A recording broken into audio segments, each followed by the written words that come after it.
Hey guys, Travis here with the third layer on building a healthy worldview. This is where things get really fun. Now, I'm sure you've heard of the placebo effect. A placebo is a treatment made from an inactive substance that becomes active because the patient expects it to. In any medical trial, they're going to divide the patients up into two categories. Maybe they're testing a new blood pressure medication. Half of the subjects will be given the new medication. The other half will be given an inert substance. They're just given sugar pills. The subjects aren't told what they're getting.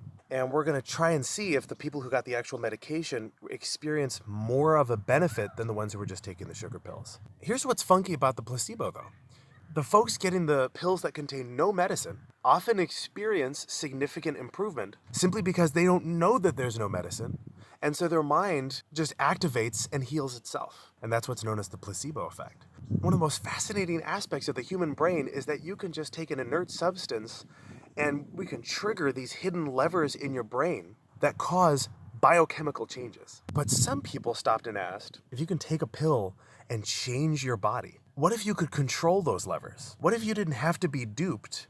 What if you didn't have to be deceived into thinking you were taking a medication, but you could actively participate in the experience?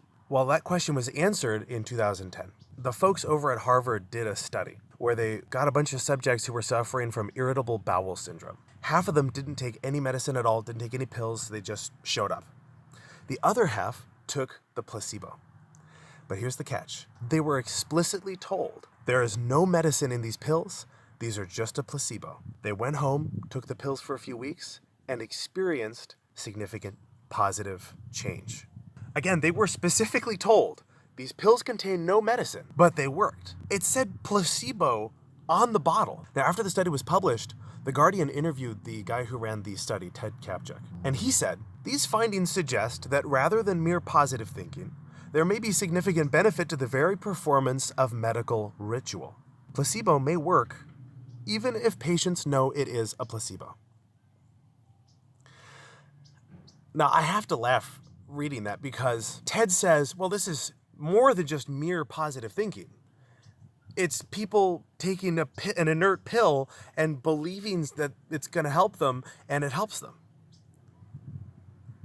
I would call that mere positive thinking, but that doesn't make it any less incredible. And here's where things get real interesting, because the placebo effect goes way beyond medicine. You've heard it called positive thinking, the law of attraction, self-fulfilling prophecy, the power of prayer. And they all fall under this umbrella of spirituality, which is the subjective experience of the non-material.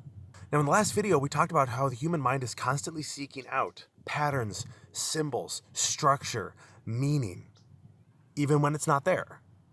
And yes, it is important to be knowledge-based and to be rational, which is why those first two layers are there. And those layers are not optional. But we need to also understand that ripping away religious practice is not just traumatizing, but it's disempowering, because it's taking away a tool that people can use to influence themselves and their reality.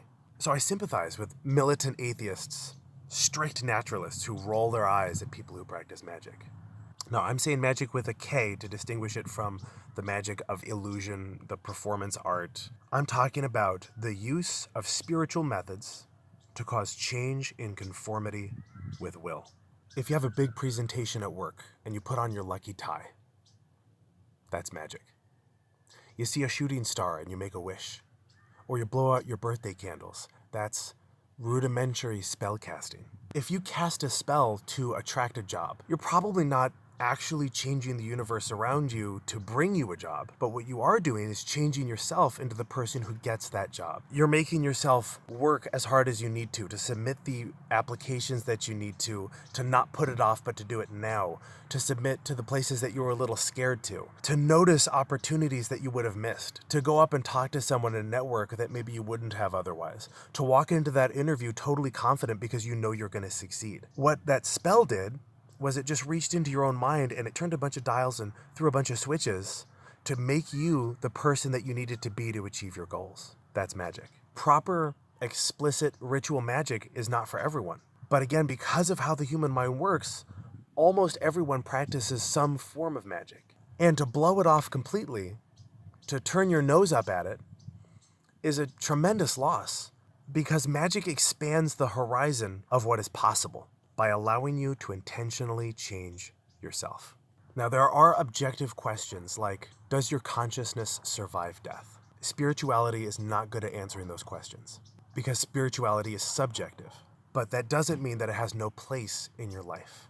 Magic is powered by belief. If you believe in it, it works. If you don't believe in it, it doesn't work. So whatever you believe about magic is correct, but you can change your belief if you want to. The science is there. If you're in that place where you're going, man, maybe magic has a lot of potential for me. Maybe you're already practicing some form of magic like Christian prayer meetings. And you're thinking, I want to understand this better. I want to tap into it so I can live the best life I possibly can, so I can become kinder and wiser and more powerful and love better.